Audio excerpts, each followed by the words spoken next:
and we're going to get straight into it. So today we wanted to cover, we had some great suggestions from the community, some questions about email marketing. So we're just going to put together something about how to get the most from your email marketing. So how to have really, really awesome email marketing. And we're going to cover quite a lot today.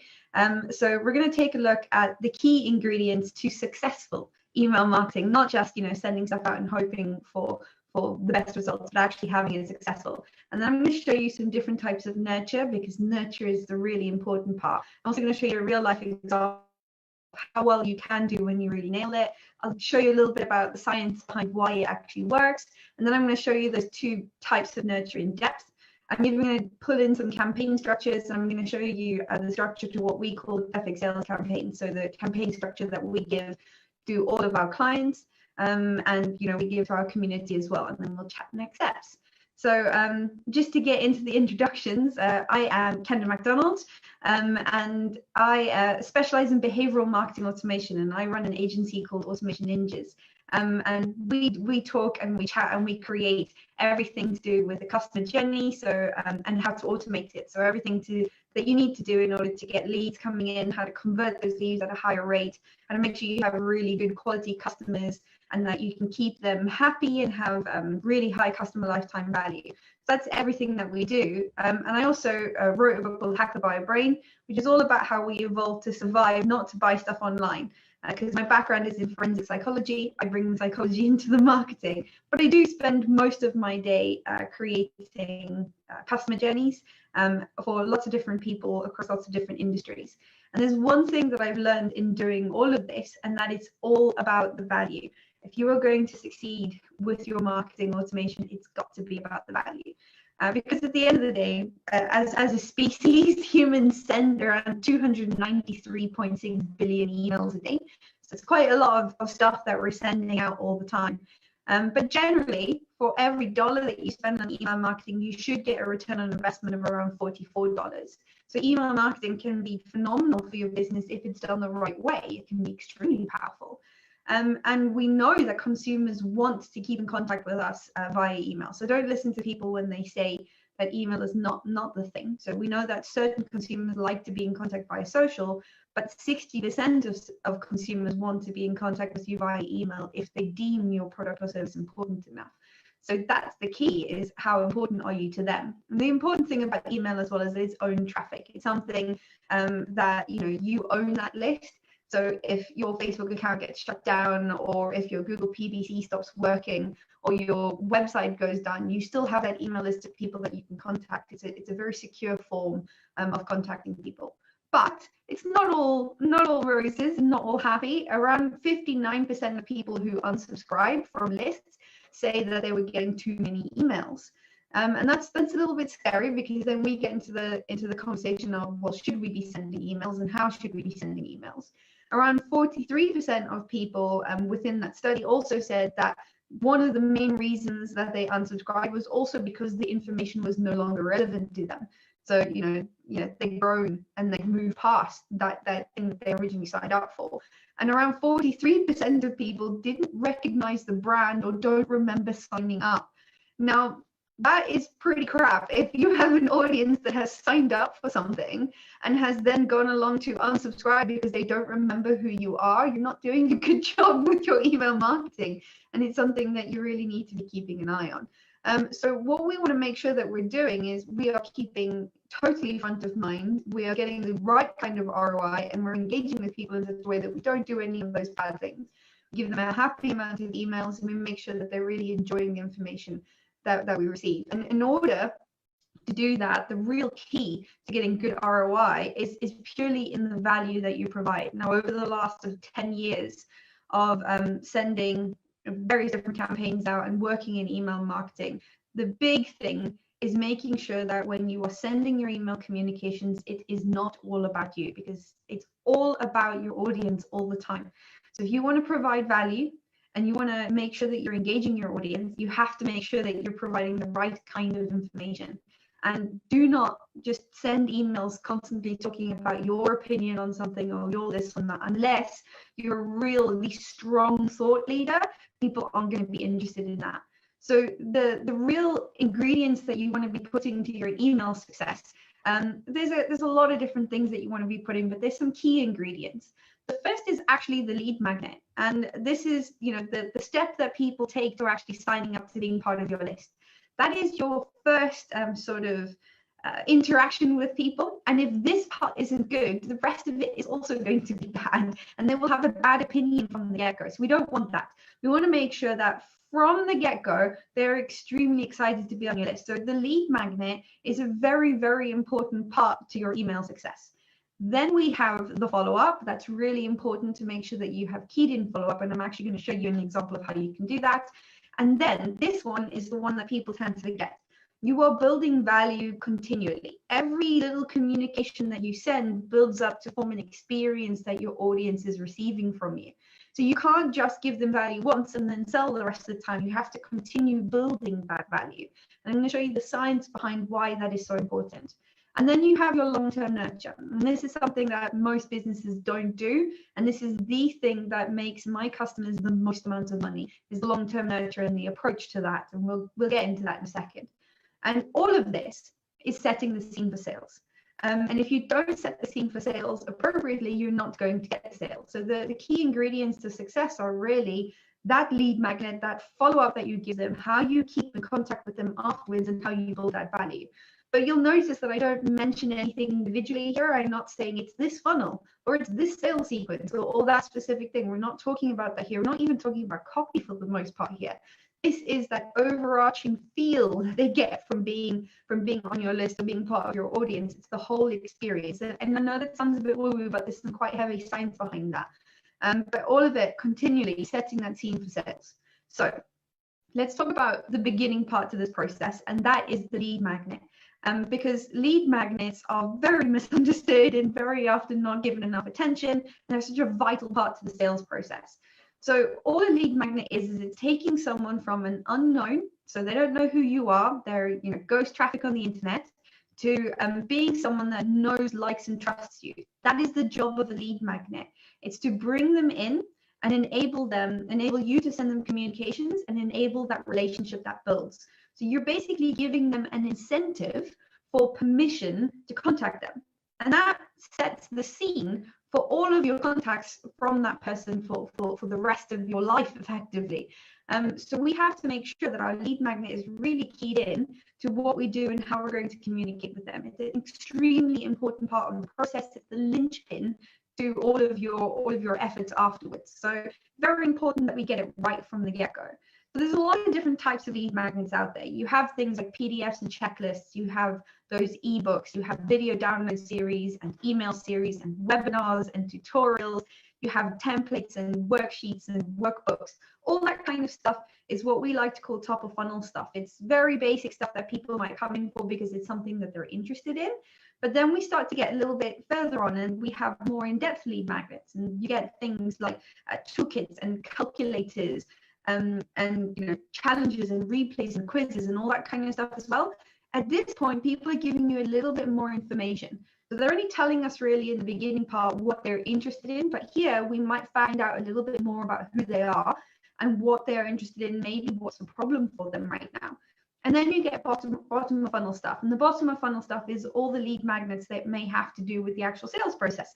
So, you know, giveaways. So if you're giving away a coupon or you're giving free shipping, obviously that's right in the sales process. You might have a book that you're giving a sample of, and that's quite a chunky thing. You might have a membership that you're giving free access to. You might give a trial, or you might give away a consultation. This is all stuff that the people that are going to take up these lead magnets are already kind of interested in your product and services. So you can already see with lead magnets how you can learn a little bit about who that person is, but they play a fundamental role in that value. And that value is really the crux of everything that we're doing here. So a good lead magnet must add value, and it must solve a problem. So if it's not solving a problem for your audience, it's not going to tell us enough information about who they are and what they're interested in, but it's also not going to add enough value. So we have to make sure that our lead magnets are right. So here's some must-haves before we move on to the actual email bit of this. So some lead magnet must-haves are things like it definitely has to solve the problem. It must provide a quick win. So it must give them a little taste of the kind of experience that they can expect from you. It must be specific, so you want to make sure that it's not too broad. It's got to be very specific so that it tells you about who they are and makes it easy for them to consume. So don't make it difficult to wade through loads of information. Give them what they want straight away. It must be of high value, otherwise people aren't going to take it. And don't get caught up in not making sure that the value is instantly accessible. So you need to give people something straight away to get that relationship off on the right foot effectively. And then, of course, it must demonstrate your expertise. Now, if you are doing all of this with your lead magnets, you're putting yourself in a really, really good position so that all of your follow-up afterwards is, really going to be keyed into what they care about. But if we don't do this with our lead magnets, they're not going to be good quality, and we're not going to build that relationship from the get-go. So the other thing is with lead magnets is that pain conquers all, because this is effectively what our consumers are loyal to. They aren't loyal to you. They don't really care about you at the end of the day. The thing that they care about is whether or not you are going to help them get to the next step in their journey. How are you helping them provide the solution to what they want effectively? So they don't care about us other than the fact that we are a vehicle to solving their problem. So we need to be really clear on that. And if your lead magnet isn't helping solve that problem, or at least signposting the solution to that problem, then we're not going to get off on the right foot. So if we want to shortcut people's attention, then we need to make sure that we meet them where they are right now. So your lead magnet always needs to focus on taking a problem that they have and then providing a solution, and just showing them how they transition through to that solution. And that is where your nurture and your email series starts to come in. Because if you are focusing on solving a problem and showing them what the solution is, there is a lot that we can do to nurture them along that journey to the solution and transition them nicely to the point where we are the obvious solution to help them attain that specific solution. So this is where we start getting into the nurture. And so you've got your lead magnet, they've signed up for it. Now it's time to send them that email series afterwards. And this is where people start to get into a little bit of trouble with their email marketing because they don't do their homework. But we're going to do your homework for you today, right here. So there are two different types of nurture. There isn't just one.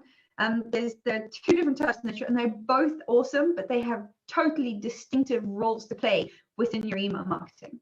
And nurture, like when you break it down, all nurture is it's a form of drip marketing. And by drip marketing, I mean, it's something where you are taking a little piece of content and you're dripping it along. Now, I got a really great definition from Campaign Monitor as to what nurture is. And a nurture campaign is, and this is what they said, right? Bear with me. A nurture campaign is a series of emails that are centered on lead behavior, which deliver timely, targeted information that helps guide the lead through the buying process. Now, that's not incorrect. It's not completely wrong, but it's also not completely right.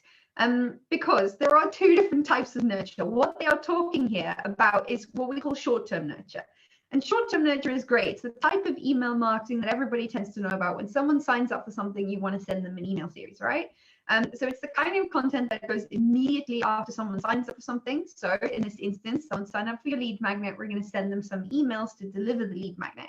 It's generally triggered by some kind of behavior, like a sign up, and it's specific to that behavior. So, someone signed up for the lead magnet, so we're going to send them a lead magnet series, or like, a couple of emails relating to that lead magnet.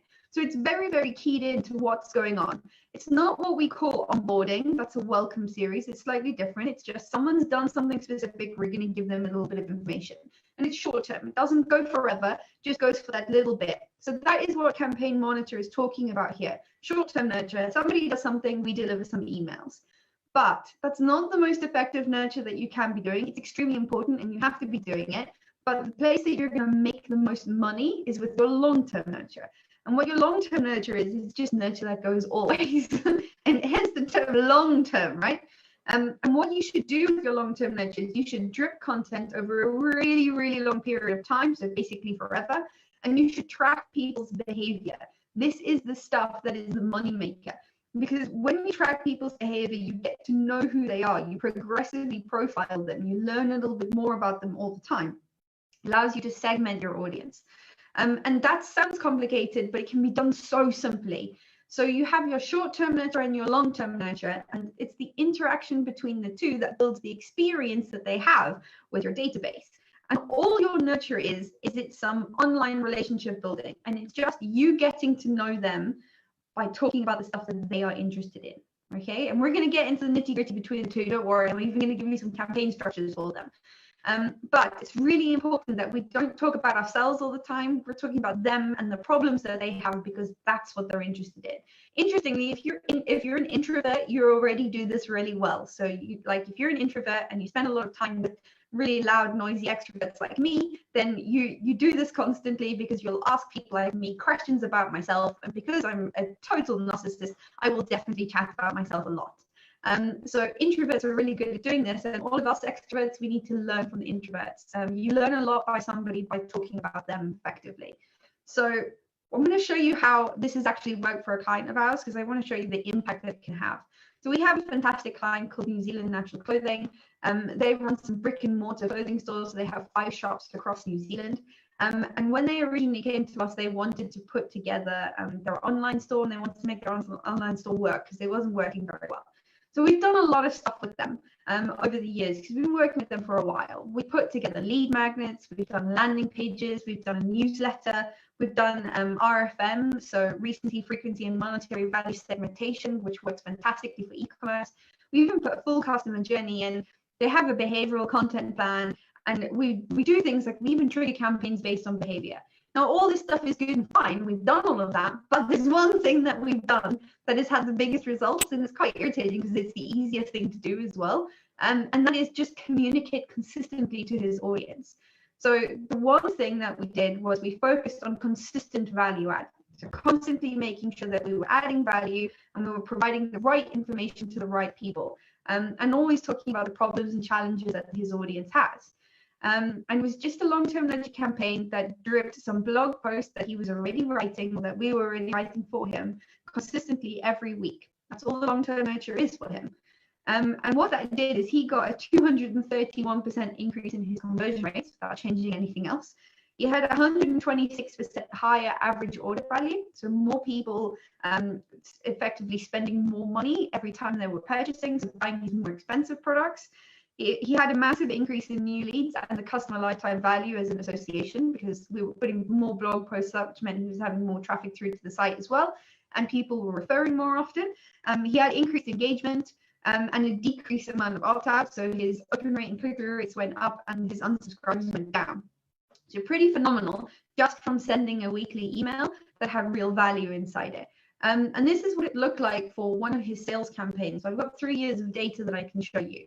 And I'm just going to say this is one of his specific seasonal sales. So we know that when Mother's Day comes around, we're always going to do a Mother's Day campaign. That's always going to happen. So there isn't any variation. Nothing else has changed. This is still going to his database. It's still going to his audience. So in 2018, he had 29 orders, and we were just starting the long-term nurture here. We hadn't really got into the nitty-gritty of it, and we're struggling to get blog content out of him to create that information. So he had 29 sales, a sort of around $4,500, not too bad. What he was pretty used to. In 2019, we sort of just got into the swing of the long-term nurture, got producing consistent blog content. It was about 3 months in when this campaign went out. So he had 42 sales and $6,500. So it's about an increase of about 38%. Not bad. Most businesses would be really happy with that. We know that we could get more though. So we pushed really hard for the next year to make sure that there was consistent blog content going out, was consistent value add, and that people were really enjoying it. And in 2020, so very recently, this is in April, he had 183 orders from the same campaign. $30,000 worth of sales went through, and that was about a 24 grand increase from the previous year, so a 358% increase. So pretty phenomenal results, and the only change he had was increasing the consistency of that value add communication to his audience. So it can be really, really powerful if it's done the right way. There's a reason that this works. So I want to show you the brain stuff. I want to show you the psychology behind it. So there was a great experiment done by Professor Brian Knudsen of Stanford University. And what he wanted to figure out was, how does the brain work when it makes a purchase? So what happens in the brain when it's deciding whether or not to buy something? So he set up the experiment. He put people in an fMRI scanner, and he said, I'm going to show you a product. I'm going to show you a picture of a product. I'm going to show you the price of the product. And then I'm going to give you an arbitrary amount of money, and you can decide whether or not you're going to purchase it. Now, he showed them lots of different products across lots of different price ranges, but the most universal example was chocolates. So he showed people some chocolates, and it was really interesting what happened, because we expected this to a certain extent in psychology. We expected the reward centers of the brain to fire. So people see a product that they want, the reward center of the brain fires. Pretty standard, what was expected to happen. But it was when people saw the price of the product that it really threw the cat amongst the pigeons. Because if you follow sort of like Antonio Damasio and that kind of stuff, if you're a bit of a psychology geek like me, you'll know that we can't make decisions without emotion. You know, so the decision-making process, emotion is indispensable to that process. We have an emotive value on things, and people who have got parts of their brain damaged where they can't feel emotion can't make logical decisions. So, you know, it's not as straightforward as, you know, we see the logic behind something and therefore we just make a decision. We're not Vulcans, we can't do that. So we have this logic center of our brain, we have this emotion center of our brain, and they're really wired together. And so we kind of expected that that would happen when people saw the price, that the logic and emotional centers would fire and they would build that into the decision-making process. Completely not what happened when people saw the price. Instead, what happened was the pain centers of the brain lit up like a Christmas tree. This is literally the part of the brain that is dealing with physical trauma and emotional trauma. And it really, really surprised everybody. The emotional psychologists got involved and the evolutionary psychologists got involved. And we eventually figured out that it's because of the fact that we are handing over resources. And these resources are really keyed into our survival. So to understand giving away money, so giving away something that is a resource that is key into our survival, it is painful, and our body doesn't want us to do that. The brain doesn't want us to give away resources that could impede our chances of survival. So in order for our brains to understand what price is, they hack themselves and try and figure out what price is and what it means to us. And what it means to us is less survival because we're giving resources away. So it's a pretty big wake-up call that price isn't dealt with in the ways that we would expect price to be dealt with. And the brain did not evolve to survive to do these things. The brain just evolved to get to the next day. It evolved to pass our genes on, and that was pretty much it. So we are using the weird part of our brain for this, and this has some serious implications on our marketing, because they saw something even cooler. They realized that when they were looking at the brain scans, they could say with a really, really high margin of accuracy whether or not someone was going to purchase based purely on those two activation centers. So they realized that there was actually a purchase formula developing. And that means that we know what goes into making a purchase. And if these things are out of kilter, purchase isn't going to happen. So the purchase formula developed. And that purchase formula is the net value of a product. So the likelihood someone is going to purchase is equal to the amount of reward activation we receive minus the amount of pain activation. So what they figured out was that net value had to be positive and it had to be high. So our reward activation had to be much higher than our pain activation in order to get a consumer to purchase something. If that activation was out of kilter, so we had more pain activation to reward activation, it wasn't going to happen for us and that purchase wasn't going to go through. So that's really important, because that means that we have some control over this as brands. We cannot get rid of that pain. That's how the brain understands price. We can't get rid of that. But what we can do is we can control the amount of reward activation that people receive for our products and services. And that is what your nurture series are doing. Because what your nurture series are doing is they are heightening the position of your brand.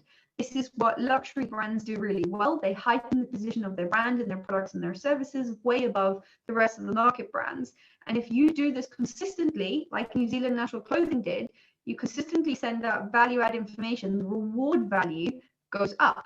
The reward value that your consumers perceive for your brand increases, because we can do that with quality content and positioning. We can heighten that reward value based purely on consistent value add. It's also why content marketing works so well, because it increases that amount of reward value that people have. So Nurture is just doing this. It's just constantly heightening the position of the brand. So when we take a look at Nurture, there is something very specific that we are doing. We're affecting that purchase formula, but we're also focusing on the engage part of the lifecycle marketing framework. That's what your email marketing, your email nurture should do. And the engage part of the framework just focuses on educating, consistently educating your audience and adding value. And that's what we want to be doing with email marketing, because what we're focusing on is we're focusing on building trust. We focus on that engagement. We get valuable content that you send out, and that builds that strong trust and those relationships. It also gets more people to the point of purchase because you have a relevant journey that you're sending people on. You're sending them great communications, and it gets you better qualified leads and better quality customers. And this is the kind of stuff that allows you to leverage the power of online, as people like to say, you know, super marketing speak, but it's what allows you to do that in an automated way. And what we are effectively wanting to do is we're wanting to get consumers to know you and know that you're the right choice for them. And we can only do that with consistent communication. We also know that consumers will pay 86% more, so they will spend more money just for a good experience. So if you do this right, they will also spend more money with you, which is exactly what Phil is getting. And 82% of consumers are always looking for content to help them. So we just need to get it to them. And that is the focus of the long-term nurture and the short-term nurture. So let's take a look at the nitty-gritty of those two. So this is the customer journey framework. This is the framework that over the last 8 years we have put together, and you know, we put in all of the businesses that we work with, and it's a pretty phenomenal structure. It's just a customer journey structure. It's something that you should be following. But the thing that we want to focus on here is this little bit. So after people have come through for some form of content, signed up for a lead magnet, you have two things that happen. You send them a welcome, but you also add them into that nurture and value add. And you notice that that is before the sales part. So we send them that nurture and value add, but there's more as well. Because what we also want to do is after the sell, even if they haven't converted, so that's what this little red line is here, they go into long-term nurture. And if they have converted, they go into their purchase and their fulfillment and the customer welcome and all that good stuff, but they also go into the long-term nurture. And this is where it gets really exciting, because it's the combination of these two where we can track a little bit of engagement, figure out what people are interested in, and we can drop them back into the sales process. And people enjoy that, so you create multiple sales opportunities with more engaged leads, and that's the really cool thing. So the long-term nurture and short-term nurture together do some cool stuff. They really increase your engagement consistently. It allows you to leverage the power of content if you're creating great content, and therefore, if you're creating blog content, also increase the SEO on your site. It makes sure that you're increasing your email deliverability all the time, because as that engagement comes through, your email deliverability will go up. It allows you to segment people based on their interactions and therefore progressively profile your audience, so you always know what they're interested in. It will continually feed the sales machine that you're creating. So you'll continually be feeding people back into the sales process, and it stops a bit of that feast and famine that a lot of us businesses tend to work with all the time. And it will turn your funnels, if you've got structured funnels, into a bit more of a flywheel, so more of an organic process that continually moves all the time. And of course, most importantly, it's going to increase your customer lifetime value. So let's take a look at what that actually means. So the short-term nurture is this little bit at the front. It's the nurture and value add that happens straight away after someone signs up for something. It is not the welcome campaign. Okay, so you should have a welcome campaign going as well. That's another whole webinar, but it's the little thing that you send after people have signed up for something. The short-term nurture goes immediately, is specific to behavior. It is focused purely on value and consumption hype. Okay, so when you give someone a lead magnet, I mean, we're all guilty of this. We'll go and we'll sign up for something. We'll sign up for some kind of lead magnet. We'll download it, and then we'll just never look at it ever again. It'll just like stay in our computer, and that PDF will just get lost in everything else. Or we'll sign up for an email series and we won't engage with it. So we have to focus on not only getting someone to download that lead magnet in the first place, but to actually consume the thing that they have asked for. That's our job as marketers, to get them to consume their content. So your short-term nurture should be a value add and consumption hype. It's also your first experience with people interacting with you as a company. And remember, it's specific. It's not a general thing. It's specific to the lead magnet that they have just signed up for. And if you're already doing a lot of email marketing, so if you're already an email designer, you're already working in a company that does this a lot, you can get fancy with your short-term nurtures. So those of you who are just getting started out, this is where you stick your fingers in your ears and sing yourself a song. So they don't want to overwhelm you, but this is when you're getting fancy with it, okay? Because what you can do is you can track the long-term nurture, and you can use engagement thresholds to trigger a short-term nurture sequence and then sell on people's behavior. And that is what creates those multiple sales opportunities and increases your conversion rates, because it's pure behavioral-based selling. And that will increase your customer lifetime value. So you can get really cool with your short-term nurtures as well if you're clever with them. But let's take a look at a basic structure for everybody. So those of you who are getting started with, you can take your fingers out your ears now. And let's effectively look at the structure of short-term nurture campaigns. So a good short-term nurture campaign is triggered by some kind of behavior. In this instance, I've used the lead magnet example. And we want to send some nurture and value add. But how do you do that and what do you send, right? Well, if you've got a really good lead magnet that is laid out really nicely, the thing that we like to do for our customers when we're creating these campaigns is we always, that very first email is that welcome, thank you for signing up and delivering the lead magnet that they have asked for. And then you start transition into dripping lead magnet concepts. So for instance, let's say you gave them a lead magnet on the 5 reasons blah isn't working. You take those 5 individual concepts and you would write emails and you would add a little bit of extra value and you'd agitate that specific topic that you're talking about within the lead magnet. You basically take your lead magnet, split it up, and then write some emails based on it as well. Just some stuff that's going to add a little bit of extra, but remember, we're hyping them to actually consume what they've actually signed up for, because people like me just leave stuff on their computers. So this is a really great way to create that nurture and that value add. It's to give them a little bit of additional value, a little bit of additional insight on top of the lead magnet, but make sure that they're actually consuming it. So that's the easiest way to create a really great nurture sequence, is you give them all that information, you talk about their pains, you talk about their problems, they'll have hello and welcome, and then straight into that value add content. So this can be a really, really nice way before you transition into the sales. Don't start with the sales straight away. And I'm going to show you the perfect sales campaign as well. But you want to make sure that you give that little bit of value add. You can hint at the sales in here, but this is the structure of really good quality short-term nurture, is to transition them nicely through consuming the lead magnet before you start introducing the sales. That's a really great way to do it and an easy way to create a nurture series, and it works so very well. Okay, let's take a look at the long-term nurture now. Long-term nurture is the exciting bit, right? This is my exciting bit because this is what allows us to do progressive profiling really well. So as people have come in and they haven't converted or they have converted, everybody goes into long-term nurture. And it's fine to put everybody in the long-term nurture, because what the long-term nurture is going to do is it's going to allow us to understand a little bit more about our audience, but it's also going to keep our audience warm. And because we're not selling in the long-term nurture, it's pure value add. We can always send that to everybody, even our existing consumers. Our existing customers, we can definitely send that to them. So what we want to do with the long-term nurture, and we want to make this easy for ourselves, we're busy, we don't want to add more stuff onto our plate. If you are creating really great blog content to bring people in the beginning, so if you're creating really great lead magnets and really great blogs, really great videos, really great podcasts, whatever your medium of choice is to create content to bring people in, utilize that content. Send that out to them on a weekly or fortnightly basis. And I do suggest that you do it weekly or fortnightly. Don't go any longer than that. And shorter than that, you need to be careful and set expectations really, really clearly. So I do suggest weekly or fortnightly, take that content that you're already producing and send it to them, because you know that content's good quality. And if it's not good quality and you're scared to send it to your existing list, then there's a bigger problem there. But distribute your existing content to create that value add. And then what you do is you track that engagement and you learn a little bit more about your audience. Now, don't worry if you don't have the skills and the capability and the tools right now to do that. Just get started with actually sending it. Later on, you can go in and go, okay, I'm going to get nerdy with the tracking and the segmentation, etc. But just get started in sending something consistently that adds value. It's great for everything. So remember, the long-term nurture, we're going to drip highly valuable content, use your existing content where possible, and we're going to track behavior and we're going to segment based on the content that we're sending out. And you know, this is when you're starting to get a little bit more advanced, and that is what allows us to progressively profile.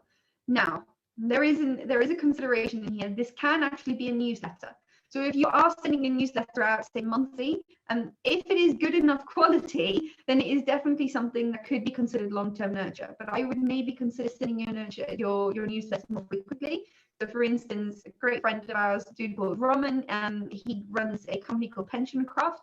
He sends a weekly newsletter and is extremely well received, and he utilizes that as his long-term nurture. His open rate is 65% on average, and he doesn't have a small list. He's got a list of 5,000 plus. So you can utilize your newsletter to make something truly awesome. It just has to be really value-add focused in order for it to work.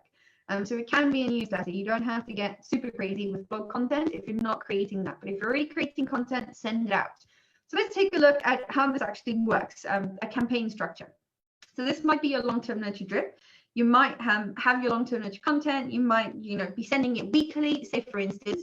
And if you're feeling fancy, we're going to track people's engagement. So you can do this in your various different email marketing systems with adding tags to link clicks, or tracking engagement thresholds that way. I know we utilize Infusionsoft and Keep, so we just tag all of the links. But our clients who use ConvertKit and MailChimp, we also just track what links they're clicking on, and depending on what links, we put them into various different lists. So you don't have to get super complicated with that. So track that engagement. You can also do this totally manually if you feel like it. And you can look at stuff and you can go, okay, lots of people are clicking on this, lots of people are clicking on this. That's interesting. Now we have some specific segments, but it's definitely better if you automate it, because then we learn a little bit more about your audience, and this is your first step to progressively profiling. But for those of us who are a little bit more advanced, so again, if you're just getting started out, block your ears now. We can do something a little bit cooler. So as we are tracking people's engagement and we are segmenting them, we can kick off a lead magnet consumption sequence. So we can go, okay, well, these people are really enjoying this one specific type of content. I have a lead magnet for that. So let's send those people a lead magnet. If they take up the offer and they click on the lead magnet, well, we can put them in that short-term nurture sequence. We can send a little bit of nurture and value add, we can make an offer, and we can sell them the appropriate product. And if they don't, that's fine. Let them carry on back in the long-term nurture again. So this is how we start to let the two systems interact with one another. It's pretty cool. All right, now you can unblock your ears now if you're just getting started out. I love to play the game between the simple and the complex, because it's the simple concepts that are the thing that is really powerful. You can have fun when it starts to get complex, but starting simple is definitely the best way. So you're doing a short-term nurture. Let's say you're doing a long-term nurture and you're just letting it tick along to increase your engagement. Let's talk about how you actually do the sales bit. What does the perfect sales campaign actually look like? Well, there is such a thing. It is possible to have a really good sales campaign. It's very hard to tell somebody you can have the perfect sales campaign for any product or any service, but there is a basic structure that works because this is how our brains work. So what we want to be doing all the time is we want to be focusing on increasing that reward value. And if you're focusing on doing the nurture, you'll do that. But then we also want to make sure that we are talking directly to the problem that they're currently facing. And your sales should always be focused around a problem and showing people the solution. And we do this with 3 emails. And the idea is that we send people a gain email, a logic email, and a respect email. So the gain email is all about what that person stands to gain from buying your product or your service. So this is all benefits. So it's all the great emotive stuff that they're going to receive from your product and your service. So we're going to talk very clearly, like, this is your problem. You can solve this problem, and it can be like this. And these are the benefits that you're going to receive. So we're going to talk about what they stand to gain if they buy your product and service. So we transition them really nicely into sales from that reward. Then we talk about the logic. So this is all the features of your product and service. This is the, the specific little bits. It has 5 parts. It does this. It does that. So you're really appealing to the logical side of them. But again, you've got to make sure that you're bringing that pain in. So you're agitating that pain all the time. You're saying, we know you have this specific problem, but wouldn't it be nice if you could do these things and then, pull those features through? That is the power of working with this product or service. And so you take people from that emotive side to a slightly more logical side, and then we go into the respect side. And the respect sequence is all about talking them peer to peer and saying to them, you have this problem, you have this issue, you still haven't purchased, it's not going to get better if you don't do anything about it. So it's not about being nasty, it's not about pressurizing them, it's about saying it can be solved, but only if you take action. And you're being extremely respectful. The original series that we saw this thing built off called this email a fear email, and we didn't like that. It also doesn't work because a fear email is going to make people really defensive. So instead, we talk to them respectfully and we say, you've got to fix this problem.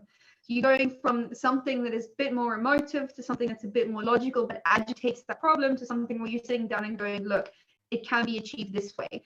And if you want super brownie points and a super effective sequence, then what you will actually do is you'll put little micro case studies, so little examples of people having had those same problems and those same challenges and how they were solved utilizing your product and service. That is a phenomenal sales sequence. We don't stop there because those 3 emails are a great basis, and they don't have to just be 3. You can increase it. You can have a little bit more if you have more to talk about, but generally 3 is very comfortable. If someone clicks through to your product or service, and you will be able to tell this with your marketing automation system, If they click through to your product or service but don't go on to buy, we want to send a cart abandonment series. A lot of people tend to think that you can't send a cart abandonment if you don't have an actual shopping cart. That's not true. We can use the same premise because we can track the fact that they've clicked on the link, but they haven't purchased. So if they have clicked the link and they haven't purchased, they haven't gone on to complete what we want them to complete, we can send a couple of emails that push a little bit harder. So this is your opportunity to be like, not creepy about it, but, you know, I noticed you clicked and you didn't buy. Here's some reasons you should. Or ask them, you know, is there anything that I can help with? And then you can also really get into the motivational stuff, because these people are interested. They're much more interested than the people who haven't clicked. They are interested, and it's now time to motivate and inspire them off of that fence that they are sitting on. So in this section, we can bring through use cases, user stories, what people are up to, case studies. We can get a little bit more in depth. And generally, sort of 2 to 3 emails in a cart abandonment is absolutely perfect. So you're looking at, for a basic sales series, around 5 emails, 1 focusing on what they stand to gain, 1 focusing on the logic, 1 focusing on talking to them peer-to-peer, and at least 2 cart abandonment emails to inspire and motivate them to actually complete that purchase. And that is what we like to call the perfect sales campaign, and it works phenomenally well for our customers and our clients. Now, we've covered quite a lot, but let's round all of that up. So we know that short-term nurture sequences are a massive engagement opportunity, because it's an opportunity to increase that reward value, to get people to consume the lead magnet and to start that relationship off the right way. But it doesn't end there. Your relationship building is really long-term. And that's why you should have a long-term nurture in place to make sure that you're consistently adding value and educating.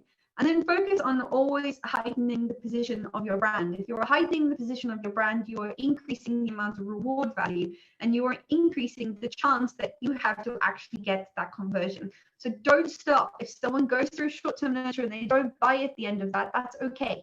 Add them into the long-term nurture, and then focus on heightening the position of your brand through sending through consistent value add.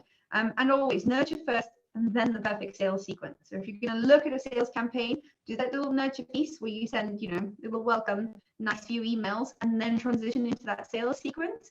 So that works really well to make sure that you're getting people through that lead magnet, getting them consuming something, and then getting that conversion from the end of it. Now, if you want to make sure that you are actually making this happen, if you want a little bit more information, then by all means, go check out the book.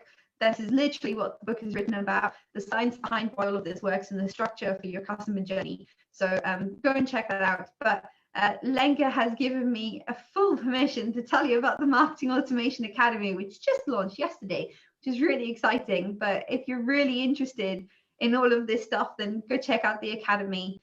That is the link to it. And I'm ready for your questions now. Go on, Lenka.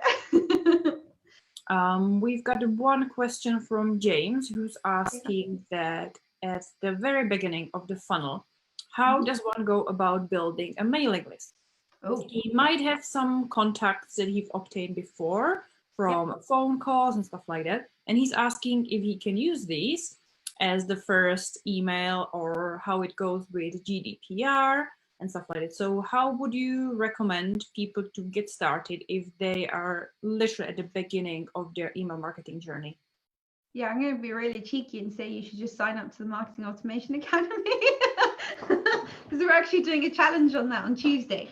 But the way that you do that is you always have a really great lead magnet. So inbound is always going to give you the best results. So having people sign up for something and therefore give you permission to email them, because you are on shaky ground there about GDPR. So if you have an email list where they haven't explicitly said that they're interested in receiving marketing communications from you, and they haven't accepted your terms and conditions, then effectively you are in slightly shaky GDPR territory. So you can reach out to those people and ask them and say, I'm going to be sending some amazing emails very soon that have some really cool content. Are you okay for me to send those? And if they say yes to that, then 100% you can email them and start your list. But what I would do is, if you're starting out, start with a really good lead magnet. It doesn't have to be something complicated. It can be something as simple as a checklist, and just get people to sign up for that, and then start talking to them on a regular basis, and shout about that on your social media. Like, really get the word out there. That's what social media is so amazing for, is that distribution of your content. So distribute it and shout out about the fact that, you know, you're going to be sending people some amazing emails. When you focus on sending value add content, you know, people want to receive those emails from you. So shaky GDPR territory there, you're going to need to ask them for permission. You know, some people ignore my advice and fly under the radar and they do it fine, but I'm not going to give you that advice. You need to ask for permission. Yeah, totally. Always stay safe. Yeah. I'd rather have a smaller list, but make sure that it's GDPR compliant and the people on there actually want to receive my emails. Exactly. Yeah, because otherwise your email deliverability is going to be crap. So, yeah, and your engagement will be poor as well. So rather start with something that's really small, but people are really excited to be there. Yeah. We got a couple of people asking about how do you write an engaging copy and how do you create engaging content? Okay. Well, your first port of call is figuring out what your audience cares about. The thing that people are always going to be the most engaged with is stuff that they're actually interested in. So you don't have to be having like the most exciting copy and the most exciting stuff. For instance, the example that I gave of Roman with his newsletter, his content is literally all finance. It's like pretty hardcore finance stuff that he's sending through, and it's not something that seems like the most thrilling thing in the world, but for the people who care about that, it's super thrilling. So if you can tap into something that your audience is really, really rabidly passionate about, then you're always going to win. But when you're focusing on like some tips to actually create engaging copy, don't write in the passive voice, make it really active, be excited about what you're talking about. If you are excited about it, they will be excited about it. Make sure that, you know, you don't use a bunch of jargon, talk to another human being. So imagine like sitting across the table from somebody and having a chat with someone, and just focus on those things that they care about and focus on the things that are a problem for them right now. And then focus on talking to them like a human and being enthusiastic about it, and your copy will be awesome. It doesn't have to be more complicated than that. Yeah, no, that's perfect. We've got a very interesting question asking, what are your thoughts on the upcoming Facebook email service? Oh, not positive. they're not the most positive. So the reason for that is I purely believe in inbound. Very, very strongly believe in inbound. I've worked in email marketing for enough time now to know that inbound works way better than anything else. So people who have signed up and are interested in receiving stuff from you are always going to be interested in receiving stuff from you. But I'm a little bit iffy and I'm on the fence about how great that Facebook service is going to be, because it really depends on whether people are signing up for something. And you don't have to get fancy with stuff. You can send stuff. You can send a great newsletter and a great engagement series from MailChimp for free if you wanted to. So I'm on the fence about it. I feel iffy about the process because I'm not convinced that it's going to be used in the right way. And I feel like people are going to abuse it. So, you know, I'm always for inbound. So if people are going to opt in to receive those emails for you 100%, I'm excited about it. But if they haven't, then not so excited. Yeah. Okay. Yeah. How do you feel about it, Lenka? Yeah, I'm still on the verge of it. I'm not sure. I haven't had a chance to research it properly, but I think that you make some good points in terms of, you know, Facebook. Yeah. Another question that's more about tools. James is asking, MailChimp is the first one that comes to mind, but if we're first venturing into email automation, what would be your preferred choice of a kind of cheap-ish platform that is suitable for starters who don't have any HTML experience and stuff like that? Okay. So it really depends. It's a hard question to answer because it really depends on what you need. So MailChimp is a great starting point, but MailChimp starts to fall apart when you start connecting all of the email sequences together. So when you start to actually creating funnels effectively, and you're trying to create something a little bit more robust, that's a bit more like a customer journey, that's where you're going to get into difficulty with MailChimp. It does have the automation capability. I'll say that it has customer capability, but it's hard to use. So that's always where I stand with MailChimp. But if you're just going to be building a list and sending a few emails out, then MailChimp's a nice starter. I absolutely love both Keep and ConvertKit. So ConvertKit's a little bit more of an investment, but that allows you to start linking sequences together and so on and so forth, which is great. So I love that. And Keep is always going to, so Keep and Infusionsoft are always my first loves. And the reason for that is the behavioral capability. It is so easy to segment people behaviorally within those systems that I'm always going to suggest those. So those are always my favorite. There's a reason I'm a certified partner for that, because it allows me to do the behavioral stuff that I want to do. So for segmentation capability, they're always going to be the starting point, and Keep is now cheap enough that if you are starting out with it, it's not a massive investment to make. So that's generally my suggestion.